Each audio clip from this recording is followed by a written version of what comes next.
Hello everyone, আমি লিপি চলে এসেছি নতুন আরেকটা রেসিপি নিয়ে। আজকে তোমাদের সঙ্গে শেয়ার করব এই সজনে ডাঁটার রেসিপি। তো করব আলু বেগুন দিয়ে, দেখতে থাকো, তাহলে বুঝতে পারবে আমি কি করে রান্নাটা করলাম। Welcome back to my channel লিপি সিপি ব্লগ। সকলে কেমন আছো? নিশ্চয়ই ভালো আছো। আর আমিও কিন্তু তোমাদের ভালোবাসায় ভালো আছি। তো চলো, কথা বলতে বলতে সজনে ডাঁটাগুলো কেটে নিই। তো সমস্তটাই কেটে নিয়ে এই যে জলের মধ্যে রেখে দিলাম আর কি। আমি কি করে রান্না করলাম আজকে তোমাদের সঙ্গে শেয়ার করব। গরমের সময় এরকম সজনে ডাঁটার রেসিপি থাকলে মন্দ হয় না।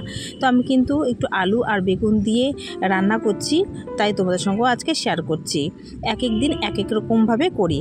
আর গরমকাল মানে কিছুদিন ধরে কিন্তু এইটা যেন ভাইরালে চলে।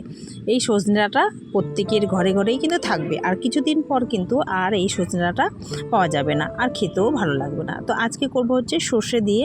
তো সর্ষেটা না, এই যে ভিজিয়ে রেখেছি যাতে ভালো করে একটু ভিজে যায়। আর এই যে আলুগুলো কেটে নিয়েছি সজনার আকারে, আর লম্বা লম্বা করে কিন্তু বেগুনটাও দিয়েছি। আজকে উনুনে রান্না করছি। তো কড়াইটা বসিয়ে দিয়েছি, আর সব কিছু একটু ভেজে ভেজে রান্না করব। তো দেখতে থাকো। তো তোমাদেরও কেমন লাগছে অবশ্যই কিন্তু শেষে কমেন্ট করবে, আর পুরো ভিডিও দেখার অনুরোধ রইল। প্রথমেই হচ্ছে বেগুনগুলো আমি ভেজে একটু তুলে রাখবো।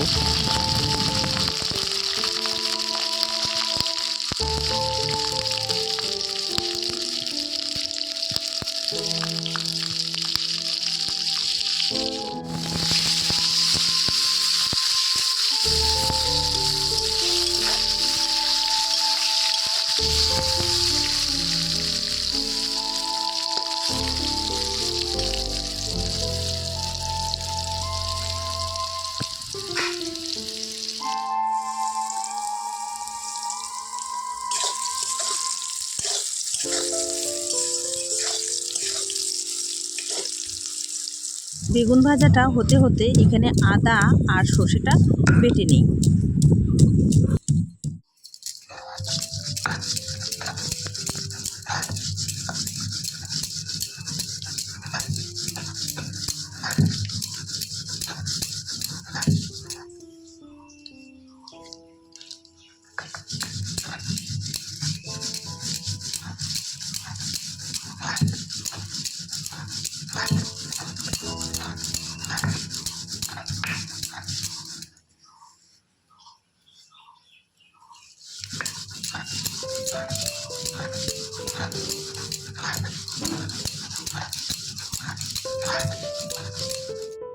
এদিকে কিন্তু সর্ষেটা বাটা হয়ে গেছে, এখন সাইডে রেখে দিচ্ছি।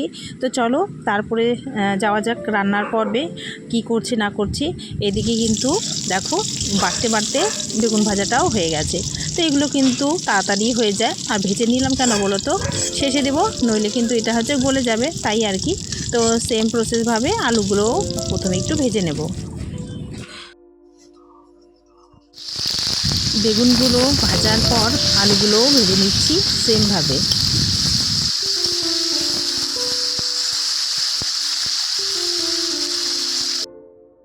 তো এই সজনের মধ্যে দুটো টমেটো দেব। তো যে এটাও হচ্ছে কেটে সাইডে রেখে দিলাম আর কি।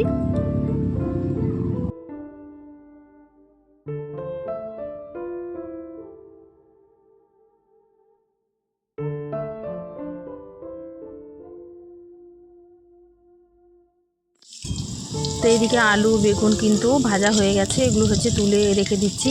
তারপরে হচ্ছে তরকারিটা চাপিয়ে দেব, দেখতে থাকো। কড়াইয়ে কিছুটা আবার তেল দিয়ে দিচ্ছি, আর এখানে একটু সাদা জিরে আর কালো জিরে দিয়ে দিচ্ছি, শুকনো লঙ্কা, আর হচ্ছে একটা তেজপাতা দিয়ে দিলাম। তারপরে হচ্ছে এটা কিন্তু একদম নিরামিষ রান্না হচ্ছে। তারপর সজনে আর টমেটোটা আর জিরে লঙ্কা এর মধ্যে দিয়ে দিলাম। একটু ভাজা ভাজা হয়ে গেলে তারপর কিন্তু আমি সেই ভিজে রাখা আলুগুলো এর মধ্যে দিয়ে দিলাম। আজকে কিন্তু আমি এই সজনে ডাঁটা একদম নিরামিষভাবে করছি। এইভাবে একবার করে দেখো বন্ধুরা, অবশ্যই তোমাদেরকেও ভালো লাগবে। তো এখন এইখানে পরিমাণ মতো লবণ, হলুদ আর ধনে গুঁড়ো আর একটুখানি জিরে গুঁড়ো দিয়ে দেবো।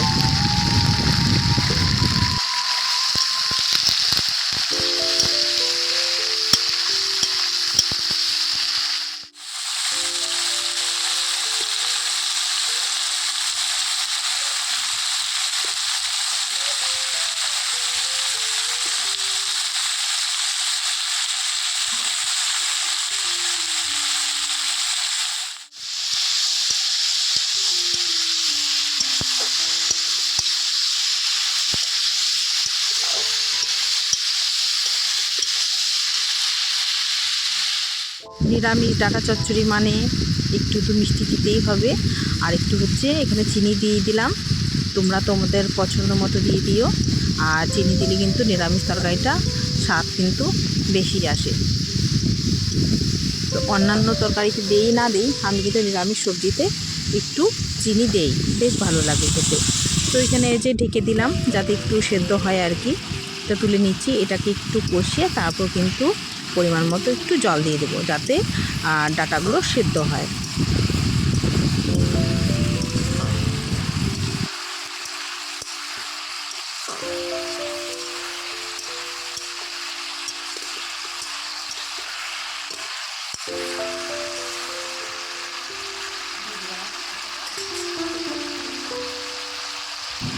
এখন কিন্তু আমি সেই বেটে রাখা হচ্ছে সর্ষেটা এর মধ্যে দিয়ে দেব। আর সর্ষেটা একটু জলে গুলিয়ে দিয়েছি। এখন এটাকে নেড়ে চেড়ে নেব। বেশি কড়া ভাজবো না, বেশি কড়া ভাজলে তেতো হয়ে যাবে। তো হালকা মতো ভেজে নেব, ভেজে নিয়ে তারপর কিন্তু পরিমাণ মতো জল দিয়ে দেবো।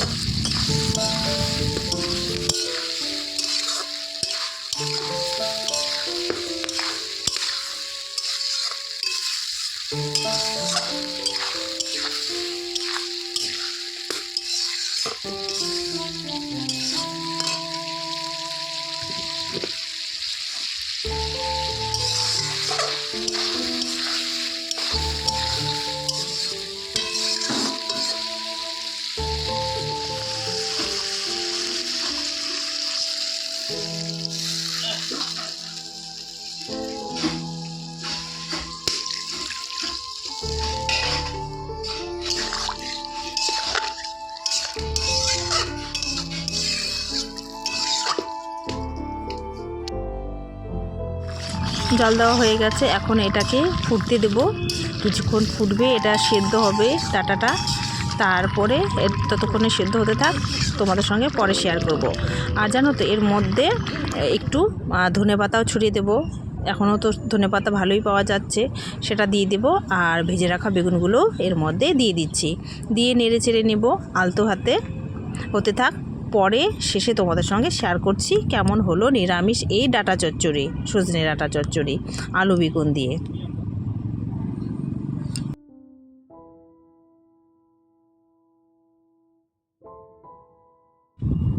আমার কিন্তু সজনে ডাঁটা আলু বেগুন দিয়ে নিরামিষ একদম হয়ে গেছে। আমি হচ্ছে একটা পাত্রে নামিয়ে নিয়েছি আর তোমাদের সঙ্গে শেয়ার করছি। দেখো একটু মাখো মাখো রেখেছি আর কি, খুব যে শুকনো শুকনো সেটা করিনি। তো তোমাদেরকে কেমন লাগলো এই নিরামিষ সজনে ডাঁটা আলু বেগুন দিয়ে অবশ্যই কিন্তু কমেন্টে জানাবে। তোমাদের সঙ্গে আজকে এই গরমের সময় এটা শেয়ার করলাম, কেমন লাগলো বলবে, তোমাদের কমেন্টের অপেক্ষায় থাকবো। তো আজকে আর ভিডিও বড় না, এখানেই এন্ড করছি। সকলে ভালো থাকবে, সুস্থ থাকবে। আজকের মতো বিদায় নিলাম, টাটা।